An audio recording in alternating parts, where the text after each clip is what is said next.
All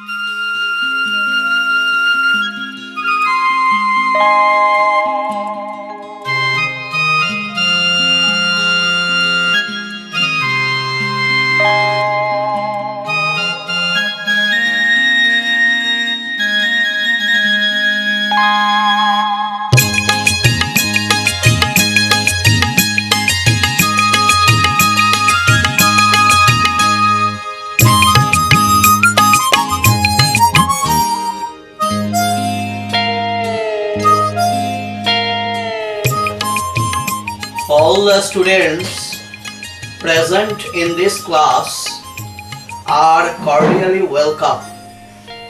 I expect your smooth life journey and may God bless you. Today's class is in relation to the expression of future activity and future events through using present indefinite tense, present progressive tense, will plus infinitive form and be going to form. These four grammatical devices are used to express future activity and future event. This is the matter of discussion in today's class. Listen to me very carefully and you will understand this easily. আজকে আমরা present indefinite tense, present progressive tense, B going to form এবং will plus infinitive form এই চারটে grammatical ডিভাইসকে প্রয়োগ করে কি করে future activity এবং ফিউচার ইভেন্টকে প্রকাশ করা যায় সেটাই আমরা দেখব। এটা কিন্তু খুব ইম্পর্টেন্ট ক্লাস এবং এটা মনে রেখো যে আমরা ফিউচার ইনডেফিনিট টেন্স বলতে যেটা বুঝি, actually in the modern English course there is no existence of future tense. Especially it is almost non-existent in American culture. Remember this. But in spite of that, there is an independent existence of future indefinite tense. We cannot deny this because there are certain situations and contexts which demand the existence of future indefinite tense, but we shall discuss it in later video. From this video you will be able to understand how these four grammatical devices are used to express future activity and future events. আমি বলেছি যে চারটে form, চারটে technique আছে ইংলিশে। একটা হচ্ছে কি will plus infinitive form, be going to form second, আর থার্ড হচ্ছে প্রেজেন্ট ইনডেফিনিট টেন্স, আর ফোর্থ হচ্ছে প্রেজেন্ট প্রগ্রেসিভ টেন্স। এই চারটে গ্রামাটিক্যাল টেকনিককে প্রয়োগ করে আজকে আমরা দেখব কিভাবে ফিউচার অ্যাক্টিভিটি এবং ফিউচার ইভেন্টকে প্রকাশ করা যায়। এইটাকে বোঝার জন্য চারটে সেন্টেন্স প্রথমে নিই। Number 1 sentence, the Bhagirathi Express leaves the Sialdah station from the platform number 9 at 6 p.m. tomorrow. This is present indefinite tense and it has been used to express future activity or future event. তাহলে এটা আমি যখন বলছি the Bhagirathi express leaves the Sealdah station from the platform number 9 at 6 p.m. Tomorrow, কিন্তু এটা একটা schedule time table, এই time টেবিলটা দেওয়া আছে এবং এই টাইম টেবিলটা যদি schedule, in order to express schedule time table we always use present indefinite tense, actually denotes future activity. কি করে? যেমন ধরো আমি যদি বলি my flight leaves at 4 p.m. Next week, আমার ফ্লাইটটা আছে সেটা বিকেল 4টে, পরের সপ্তাহে বিকেল 4টেই ছাড়বে, কিন্তু এটা একটা শিডিউলড করা ব্যাপার এটা একটা ইম্পার্সোনাল অ্যারেঞ্জমেন্ট। এই যে ট্রেন ছাড়বে বা ট্রেন কোনো স্টেশনে ঢুকবে, কটার সময় ঢুকবে, বা ফ্লাইট বিমানবন্দর থেকে ছাড়বে, এগুলো সব অথরিটি অ্যারেঞ্জ করে দেয়। কর্তা যিনি কাজ করছেন এই বাক্যে, তিনি জানেন না, তার জ্ঞানের বাইরে, তিনি বুঝতেই পারেন না। এটা একটা কাউরির দ্বারা অ্যারেঞ্জমেন্ট করা হয়েছে। এই অ্যারেঞ্জমেন্টকে বলা হয় impersonal arrangement. In order to express this impersonal arrangement, আমরা প্রেজেন্ট ইনডেফিনিট টেন্স দিয়ে ব্যক্ত করব। যেমন ধরো, the doctor's chamber opens at 8 a.m. This is a kind of impersonal arrangement. The doctor's chamber opens at 3 p.m. tomorrow. এটা একটা scheduled matter, time table. এটাকে express করানোর জন্য আমরা প্রেজেন্ট ইনডেফিনিট টেন্সে ব্যবহার করতে পারি। যেমন, I join my service tomorrow. এটা বলছি কেন? এটা একটা স্থির করে দেওয়া আছে, কোনো একজন অথরিটি এটাকে ফিক্সড করে দিয়েছেন। সেটা impersonal arrangement. In order to express this kind of arrangement we use present indefinite tense to express future activity or future event. Remember this. আমাদের বলা উচিত the Bhagirathi express will leave, কিন্তু উইল লিভটা এটা আমরা বলছি না, আমরা এটা বলবো, দেখবা মাইকে অ্যানাউন্সমেন্ট হয় এটা, the Bhagirathi express leaves the Sealdah station from the platform number 9 at 6 p.m. tomorrow. at 6 p.m. tomorrow. এইভাবে আমরা প্রেজেন্ট ইনডেফিনিট টেন্সকে দিয়ে আমরা ফিউচারের একটা অ্যাক্টিভিটিকে ব্যক্ত করতে পারি। নাম্বার 2 সেন্টেন্স দেখো, I will see the doctor. এখানে will plus infinitive form has been used. তো এটা কি বোঝাচ্ছে? এর মানেটা কি? এটা একটা ফিউচার অ্যাক্টিভিটিকে এক্সপ্রেস করছে, কিন্তু এখানে বক্তা, যে বক্তা, intention, the speaker intends to see the doctor, but this is not the impersonal arrangement. মানে বক্তা নিজে ইচ্ছা করেছে বা নিজেই স্থির করেছে সে ডাক্তার দেখাতে যাবে, কিন্তু এটা ফিক্সড অ্যারেঞ্জমেন্ট নয়। This is not related to arrangement, কারণ ডাক্তারের সঙ্গে বক্তা যে কথা বলছে তার কিন্তু অ্যাপয়েন্টমেন্ট হয়নি। তা বলছে কি যে I will see the doctor, বলতে পারি I will see the doctor, I will help you, I will bring the food from the market. এইসব সেন্টেন্সগুলো কি প্রকাশ করছে? উইল প্লাস ইনফিনিটিভ ফর্ম দিয়ে। এগুলো প্রকাশ করছে এটা একটা বক্তার ইন্টেনশন প্লাস ডিসিশন। ডিসিশনটা কি? কখন নেওয়া হয়েছে ডিসিশনটা? Later, not earlier. ডিসিশনটা পরে নেওয়া হয়েছে, তাৎক্ষণিক সিদ্ধান্ত। এটা একটা ইনস্ট্যান্ট ডিসিশন। কেমন? আমি বলছি কেউ যদি আমাকে বলে there is no food in the fridge, তখন আমি তাকে বলছি I will go to market to buy some food. এটার মধ্যে দিয়ে কি বোঝাচ্ছে? ও যখন বলল যে ফ্রিজে কোনো খাবার নাই, তখন আমি বুঝে গেলাম, আমি তখন তারপরে সিদ্ধান্ত নিলাম আমি বাজারে যাব কিছু খাবার কিনতে। এটা হচ্ছে একটা ল্যাটার ডিসিশন, পরে নেওয়া হয়েছে, not earlier decision. Not a single match is in the room, I will go to market to buy match, I will go to market to by.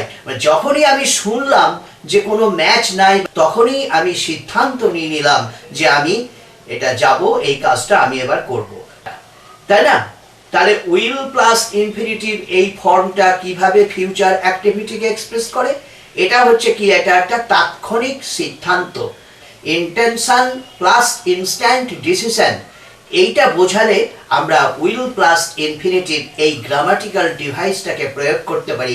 যদি বলি I am seeing the doctor, তাহলে ওখানে বলেছিলাম 2 নম্বর সেন্টেন্সে I will see the doctor, এটা হচ্ছে কি intention plus instant decision. কিন্তু যখন বলছি I am seeing the doctor, এটা হচ্ছে একটা পার্সোনাল অ্যারেঞ্জমেন্ট, অর্থাৎ বক্তার সঙ্গে ডাক্তারের একটা অ্যাপয়েন্টমেন্ট হয়ে গিয়েছে। বক্তা ডাক্তারের কাছে যাবে, ডাক্তার জানে, এবং ডাক্তার ওই দিন চেম্বারে থাকবে সেটা বক্তাও জানে, দুজনার কাছে বিষয়টা জ্ঞাত। In order to express this sense, we use present progressive tense. Ram is meeting Shyam, মানেটা কি? রাম আর শ্যামের মধ্যে কথা হয়ে গেছে, শ্যামও জানে রামও জানে, দুজনাই যাবে, দুজনাই জানে, দুজনের কাছেই বিষয়টা জ্ঞাত। এই ভাবটা বোঝালে কি হয়, প্রেজেন্ট প্রগ্রেসিভ টেন্সটাকে আমরা ইউজ করি। I am going to see the doctor, এটা যদি বলি তাহলে কি হবে, I am going to see the doctor. এটাও কিন্তু বক্তার ইন্টেনশনটা কাজ করছে, বক্তার ইচ্ছা আছে ডাক্তার দেখাতে যেতে, কিন্তু সিদ্ধান্তটা বক্তা আগেই নিয়েছে, কিন্তু অ্যারেঞ্জমেন্ট হয়নি এখানে। This is not a personal arrangement. যখনই বলছি আমি I am going to see the doctor, আমার সঙ্গে ডাক্তারের কিন্তু অ্যাপয়েন্টমেন্ট হয়নি বা কথাবার্তাও হয়নি, ডেটও ফিক্সড হয়নি। I am going to see, তাহলে গোয়িং টু ফর্মটা be going to is a grammatical device which expresses future activity, future activity which will happen in the immediate future. I am going to see the doctor যখন বলতে যাচ্ছি, তখনই আমি সিদ্ধান্ত নিয়েছি doctor দেখাতে যাব, কিন্তু ডাক্তারের সঙ্গে আমার অ্যাপয়েন্টমেন্ট হয়নি। I am seeing the doctor যখন বলছি প্রেজেন্ট প্রগ্রেসিভ ফর্ম, তখন ডাক্তারের সঙ্গে আমার অ্যাপয়েন্টমেন্ট হয়েছে, আমি ইন্টেনশন আমার কাজ করছে, ডাক্তারের সঙ্গে আমার অ্যাপয়েন্টমেন্ট হয়েছে, এটা একটা ফিক্সড অ্যারেঞ্জমেন্ট। যেমন ধরো যদি বলি I am going to see my friend, আমি আমার বন্ধুর সঙ্গে দেখা করতে যাচ্ছি, my friend will get surprised as soon as he sees me, যখন সে আমাকে দেখবে, যেইমাত্র সে আমাকে দেখবে, when I go to his house and when he sees me he will get surprised. কারণ এখানে একটা অ্যারেঞ্জমেন্ট তার সঙ্গে আমার হয়নি, এটা একটা আমার মনের ইচ্ছা এবং ডিসিশনও আমি আগে নিয়ে নিয়েছি, তাই বলছি I am going to see my friend. আর I am seeing my friend যদি বলি, তাহলে আমার এবং আমার বন্ধুর মধ্যে কথাবার্তা হয়ে গেছে, এটা একটা অ্যারেঞ্জমেন্ট বোঝাচ্ছে। আর I will see my friend, এটা একটা ইন্টেনশন কাজ করছে এবং ডিসিশনটাও নেওয়া হয়েছে ইনস্ট্যান্টলি, সঙ্গে সঙ্গে ডিসিশন নেওয়া হয়েছে, পরে এটা ল্যাটার ডিসিশন। আর যদি বলি the train leaves the platform at 6 PM tomorrow, তাহলে এটা একটা time table, present indefinite tense. এইভাবে 4 রকম ডিভাইস, গ্রামাটিক্যাল ডিভাইস 4 রকমের আমরা পেলাম ফিউচার অ্যাক্টিভিটি, ফিউচার ইভেন্টকে প্রকাশ করানোর জন্য। এইভাবে আমরা প্রকাশ করতে পারি। এখন বিভিন্ন উদাহরণের সাহায্যে আমরা এটাকে ব্যাখ্যা করি। বি গোয়িং টু এই ফর্মটা সেন্টেন্সে ইউজ করার পেছনে আরও একটা কারণ আছে, কি outside evidence, outside prominent outside evidence will be there. তাহলে if there is obvious outside evidence, we can use be going to form from which we can understand that something is going to happen in the near future, immediate future. তাই না? be going to form, তাহলে আমরা আগে যেমন দেখেছি be going to form যখন আমরা ব্যবহার করছি, তখন কিন্তু বক্তার ইন্টেনশনটা কাজ করছে এবং বক্তার ডিসিশনও নিয়েছে আগে, আর্লিয়ার, কিন্তু অ্যারেঞ্জমেন্ট নয়, এটা আমরা জেনেছি। The sky is covered with black clouds. Look at the black clouds in the sky. It is going to rain. তাহলে এখানে একটা এভিডেন্স রয়েছে, কি black clouds, emergence of black clouds in the sky. তাহলে বি গোয়িং টু ফর্ম আমরা জানলাম যে একটা যেখানে কোনো একটা আউটসাইড এভিডেন্স থাকবে, সেই আউটসাইড এভিডেন্সকে কেন্দ্র করে আমরা কোনো একটা স্টেটমেন্ট ব্যক্ত করতে পারি বা কোনো একটা কিছুকে আমরা প্রকাশ করতে পারি যে এটা ঘটতে যাচ্ছে। Rajdhani express leaves the Sealdah platform at 4:30 PM tomorrow. This is a timetable scheduled matter, but it expresses future event. তাই না? তাহলে আমরা দেখছি কি কোনো একটা ফিক্সড যদি অ্যারেঞ্জমেন্ট হয়, পাক্কা ব্যবস্থা, সেই অ্যারেঞ্জমেন্টটা যদি ইম্পার্সোনাল অ্যারেঞ্জমেন্ট হয়, তাহলে সেখানে আমরা প্রেজেন্ট ইনডেফিনিট টেন্সকে প্রয়োগ করব ফিউচার অ্যাক্টিভিটিকে বা ইভেন্টকে প্রকাশ করানোর জন্য। তাই আমরা বলছি the Rajdhani express leaves the Sealdah station from the platform number 9 at 4 PM tomorrow. আবার আমরা কাউকে প্রশ্ন করে বলতে পারি what time does the train arrive at Beldanga station.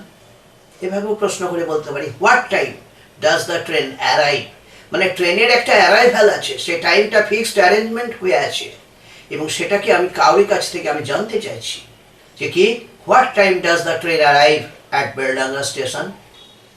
আমি যখন বলছি not a single pen is found on the table, I need a pen to write the application. After hearing it, Rita says to me, I will go to the market to buy a pen for you. তাহলে this decision has been taken by Rita at a later point. মানে after hearing my question, আমার প্রশ্নটা শোনার পরে রিতা এই সিদ্ধান্তটা নিল, তার মনের মধ্যে ইচ্ছাটাও কাজ করলো। এইখানেই আমরা কি করছি, এখানে will plus infinitive form. Rita যদি এইভাবে কথাটা বলে যে I am going to the market to buy a pen for you, তখন বলছে কি যে আগেই পেন ছিল না, সেটা বক্তাও জানতো, রিতাও জানতো। রিতা বলেছিল বক্তাকে যে আমি বাজারে যাব, আমি বাজারে গিয়ে পেন কিনে নিয়ে আসবো, কিন্তু পরবর্তীতে সেটা বোধহয় রিতা ভুলে গিয়েছে, তার মেমোরি থেকে বেরিয়ে গিয়েছে। পরে সে আবার যখন শুনলো বক্তার কাছ থেকে যে not a single pen is found on the table, I need a pen to write the application, তখন রিতার মনে পড়ে গেল, আরে আমি তো সিদ্ধান্ত নিয়েছিলাম আগে। ঠিক আছে, তখন বলছে রিতা বক্তাকে যে I am going to the market to buy a pen for you. This is the difference between be going to form and will plus infinitive device. Rupam is seeing Wasif tonight. Rupam is seeing Wasif tonight. মানে রূপম আর ওয়াসিফের মধ্যে অ্যারেঞ্জমেন্টটা হয়ে গেছে। রূপম এবং ওয়াসিফ দুজনাই জানে তাদের সাক্ষাৎকার সম্বন্ধে। এইটা this is present progressive form, হ্যাঁ, which is used to tell future activity. I am going to meet Biltu. আমি বিল্টুর সঙ্গে দেখা করতে যাচ্ছি। As soon as Biltu sees me in his house, he will get surprised. Be going to ফর্মটা এমনই একটা form যেটার সাহায্যে আমরা বুঝতে পারি যে কি, যে intention is working in the speaker's mind, but the decision has been taken earlier, but there is no arrangement between the two persons. I am going to meet Biltu যখন বলছি, বিল্টু জানে না যে আমি তার সঙ্গে দেখা করব।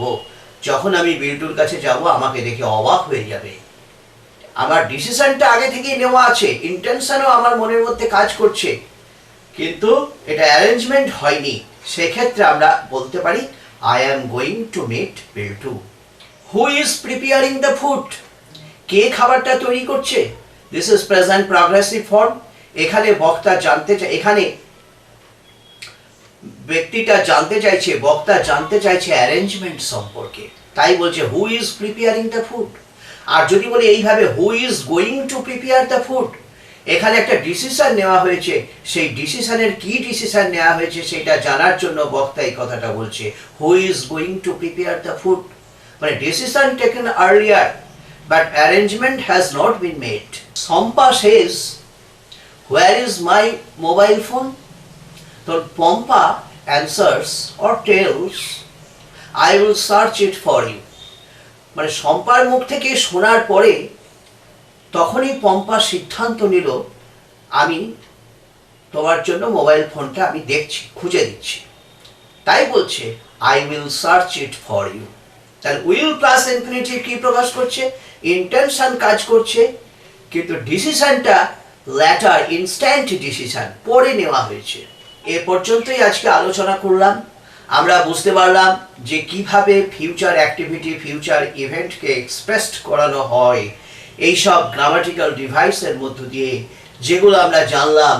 1 নম্বর প্রেজেন্ট ইনডেফিনিট টেন্স, 2 নম্বর হচ্ছে present progressive tense, 3 number B going to form, 4 number will plus infinitive form. এক এক করে এগুলো আমরা ব্যাখ্যা করলাম, এগুলো জানলাম, বুঝলাম। এবার তোমরা আমাকে প্রশ্ন করবে, যদি তোমাদের কোনো অসুবিধা হয় I will try my best to satisfy you. আজকে ক্লাসটা তাহলে এ পর্যন্তই থাকলো। পরের ভিডিওতে আমরা দেখব যে ফিউচার ইনডেফিনিট টেন্সটার তাহলে কি হবে, তার কি কোনো ইন্ডিপেন্ডেন্ট এক্সিস্টেন্স নাই, এ সম্বন্ধে বিস্তারিতভাবে আমরা আলোচনা করব পরের ভিডিওতে। তোমরা অপেক্ষা করে থাকো।